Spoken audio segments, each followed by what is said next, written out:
época y eso, interrelacionar todo. Pues lo primero de todo es lo que yo entiendo por la autoestima. Entonces, en las mujeres es fundamental la autoestima. ¿Y cómo podemos tratar la autoestima? La autoestima es esa vocecilla interior que está constantemente boicoteándonos. Esa parte de nosotras que dice, no puedes, no lo hagas, no llegarás, se van a reír de ti. ¿Y qué ocurre? Que durante mucho tiempo esta voz en las mujeres ha sido muy fuerte. No olvidemos que esta voz interior se crea entre los 0 y los 10 años de vida y depende mucho de cómo nos hayan hablado nuestros padres. Entonces, ¿qué pasa? Que es fundamental trabajar bien nuestra autoestima, de que nosotras trabajemos nuestro interior, el amor a nosotras mismas. Ojo, que no significa soberbia, que no significa una vanidad excesiva, pero sí el decir, oye, yo tengo estas limitaciones, pero también tengo estos dones y yo soy capaz de hacer estas cosas. Entonces, de que nosotros podamos hacer este ten con ten y de que nosotras nos conozcamos, podríamos y podemos conseguir grandes cosas. ¿De qué depende también la mujer a día de hoy? Pues fundamentalmente del papel de la madre y del padre.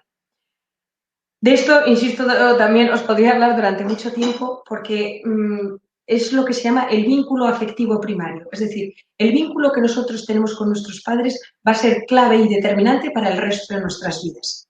De hecho, se dice que el vínculo de la madre es la relación más compleja que va a tener el ser humano nunca. Entonces, hay que saber medir ese vínculo, esa relación, ni demasiado cercano como para ser inhabilitante, ni demasiado lejano como para no existir. Entonces, en ese ten con ten, en ese equilibrio entre una parte y la otra, la mujer, en este caso la mujer, encuentra realmente su sitio y, por tanto, se encuentra bien y tiene autoestima. De hecho, esto yo últimamente lo vengo hablando mucho. Dependiendo de cómo nos hayan querido nuestros padres, cada uno por separado, y dependiendo de cómo se hayan querido entre ellos, nosotras escogeremos a nuestras futuras parejas y nos trataremos a nosotras mismas. Es decir, si nosotras, por ejemplo, le decimos a nuestros hijos, es que eres un desastre, es que no, el típico momento malo en que estamos pues ya cansadas, hartas. Yo, pues como ha contado María, tengo una niña de 2 años y entonces es pilla, revoltosilla, o sea, es como la típica demasiado lista. Y entonces hay momentos que es que digo, Dios mío, Dios mío, Dios mío. Entonces, de cómo yo en momentos malos le hable a ella se hablará así cuando sea mayor. Entonces, tenemos que cuidar mucho nuestro lenguaje con nuestras hijas. Y nosotros tenemos que, os lo decía al principio, ser como las fundadoras de la feminidad en nuestras hijas. Valorar nuestro cuerpo, enseñarles cómo funcionamos y a partir de ahí enseñarles que, bueno, pues que depende mucho de cómo nos tratemos interiormente, cómo lo haremos y cómo actuaremos sobre todo en el futuro. Y luego el papel del padre es clave. ¿Cuántos padres ausentes ha sufrido la sociedad? El padre es clave y fundamental en la vida de una niña, en la vida de una mujer, porque el padre es el primer héroe de toda niña. El padre es el primer líder de toda niña, es la primera autoridad de toda niña y al mismo tiempo es el primer amor de toda niña. No amor sexualizado, sino ese concepto de amor que os decía que uno tiene. Y de hecho, pues os digo, hacer este ejercicio.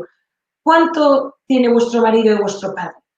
Y muchas de vosotras encontraréis ciertas similitudes. No olvidemos que esto siempre se ha tenido una buena relación con el padre. Si la relación ha sido mala, entonces nos vamos al extremo opuesto. Entonces, saber que de la autoestima, del papel del padre y del papel de la madre dependerá muchísimo cómo la mujer se relacione y sobre todo cómo se vea ella a sí misma. Esto se puede trabajar, pero depende mucho de nuestros padres y de nuestro ambiente. Pero lo que realmente podemos trabajar a día de hoy es la inteligencia emocional. Porque las mujeres tenemos ese valor añadido. ¿Y qué es la inteligencia emocional? Saber en cada momento situarme y ponerle palabra y nombre a las emociones que estoy viviendo. Lo que siento en mí, en otras personas, por las circunstancias, lo que me hace sentir otra persona en cualquier circunstancia, y aquí os lo pongo un poco, es tener autoconocimiento. Y en el momento que me conozco, yo puedo controlarme. Y no solo yo puedo controlarme, sino que además yo tengo la capacidad de ponerme en la piel del otro. Y eso se llama empatía. Y gracias a que yo tengo esa empatía, entonces puedo estar cómoda en situaciones sociales. ¿Y qué significa la empatía? Significa que no hago mío todas las emociones del otro, sino que pienso en qué otras cosas o qué cosas le puede pasar al otro para que haya actuado de esa forma. Es decir, no quedarme en me ha contestado mal, sino pensar, vaya, me ha contestado mal. Pensar, ¿realmente era para que me contestase mal? Pues yo creo que no. Oye, pues habrá tenido un mal día, habrá tenido un problema con los niños, se habrá enfadado con el marido, simplemente no está bien, no ha dormido bien. Es decir, saber ponernos en la piel de los demás, porque en el momento en que nosotros nos ponemos en la piel de los demás, empezamos a comprenderlos. Y yo siempre digo una frase que es, comprender es aliviar. Entonces dices, vale, no me gusta cómo me ha hablado, pero puedo aceptar o puedo permitir que porque está mal me hable de esa forma. ¿Qué ocurre? Que si esto se repite un par de veces o unas cuantas veces, ahí es cuando tenemos que saber decir que no. Y ahí es cuando la mujer tiene que ser suficientemente fuerte y meter esa inteligencia emocional, que en este caso es separarme y decir no. Porque de que no sepamos decir que no en esos momentos es cuando vienen los grandes dramas que, por desgracia, a día de hoy pues ocurren y salen en los medios y en la tele.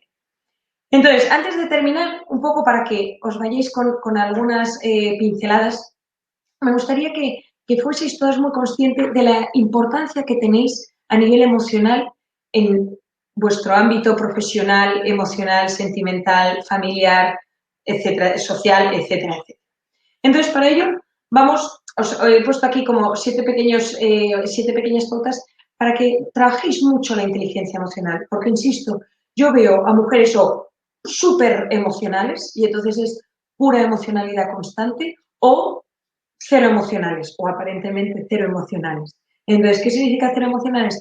Que no me permito sentir, no me permito emocionarme, tengo que ser dura, tengo que llegar a todo. Y ese, a la larga, es una de las cosas que produce más ansiedad y bajones de ánimo a lo largo del tiempo. Entonces, ¿cómo podemos mejorar la inteligencia emocional? Lo primero de todo es, tenemos que aprender a detectar emociones. Y aquí, para detectar emociones, lo primero que hay que hacer es saber parar. Vivimos a 3000, vivimos para el mañana, vivimos hiperconectados, saber parar. Y yo hay muchos pacientes en consulta que les pongo de pauta estar en lo que estoy. Les enseño con pautas de conducta y con trucos el cómo hacer eso. Pero decir, venga, tengo que saber parar y tengo que saber detectar qué estoy sintiendo. Y no solo qué estoy sintiendo, sino ponerle una palabra. No me vale estoy bien o estoy mal. Fijaros a día de hoy, por desgracia, cuando vosotros habléis con gente pues, más joven o con vuestros hijos, bueno, que tú le preguntas, ¿qué tal estás? Bien. ¿Pero bien por qué? No, porque estoy bien. No, estoy mal. ¿Pero por qué estoy mal? Porque estoy mal. Entonces, se ha perdido ese lenguaje, justo el lenguaje español es muy rico, no es como el inglés, o que es, pues estoy triste, estoy deprimida, estoy irritable, estoy fenomenal, estoy fantástica, estoy pletórica, estoy eufórica. Entonces, ahí hay que tener mayor manejo de ese vocabulario. Y para tener mayor manejo, pues uno, hay que verlo en nosotras mismas, pero también hay que fomentarlo en nuestras hijas y en nuestros hijos. ¿Pero por qué te encuentras mal? Porque me han hecho tal cosa o se han reído de mí en clase. Ah, ¿y porque se han reído de ti te encuentras mal? Sí. ¿Y qué significa que se hayan reído de ti? Bueno, pues porque me he sentido avergonzada. O sea, que sientes vergüenza, ¿verdad? Entonces, a partir de ahí, ir tirando para que se encuentren cómodos nuestros hijos y también nosotras mismas hablando de emociones. Luego, otra de las pautas que yo siempre recomiendo es que no nos juzguemos. Hablaba antes de esa voz interior, de ese pepito grillo que siempre nos auto-boicotea. Saber pararlo. Y saber pararlo es decir, quiero ser sencilla de cabeza. A lo sencillo se tarda tiempo en llegar. Entonces, para ser sencilla de cabeza es decir, no le voy a dar más vueltas, voy a parar. Estoy triste porque me han hecho daño. Ya está. Porque si no, podemos entrar en una especie de bucle, una especie de espiral que nunca termina y que lo único que hace es hundirnos profundamente. Otra de las pautas que yo recomiendo es que pensemos cómo nos afecta lo que sentimos. Muchas veces nosotros no atendemos a nuestro cuerpo y nuestro cuerpo es el primer semáforo, el primer rótulo luminoso de cuando algo no nos funciona. Yo, lo ha dicho María al principio, cada vez me dedico más a la medicina somática, es decir, cosas psicológicas que salen de forma física. Y entonces, pues gente que pierde el pelo, alopecia areata, pero sobre todo pues yo veo mucho gente que vive inflamada. Todo lo que termina en itis son inflamaciones, las gastritis, las dermatitis.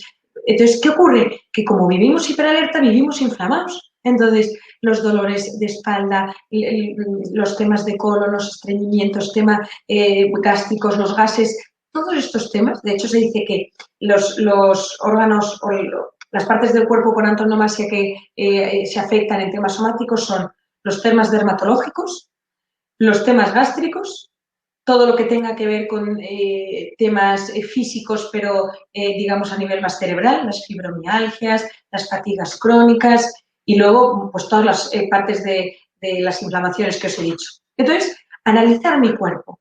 ¿Cómo me afecta a mí el estar triste? ¿Cómo me afecta a mí el estar pletórico? ¿Y cómo me afecta a mí que la otra persona me haya contestado de esta forma o esté triste conmigo o esté, bueno, pues más malentonado conmigo? Y a partir de ahí empezamos también a conocer cómo actuamos nosotros ante esas situaciones. Luego, y esto pues os lo he dicho también antes, el controlar esos pensamientos negativos. La mujer es muy exigente consigo misma y tendemos siempre a mirar más lo que falta que lo que hay, a mirar más lo negativo que lo positivo.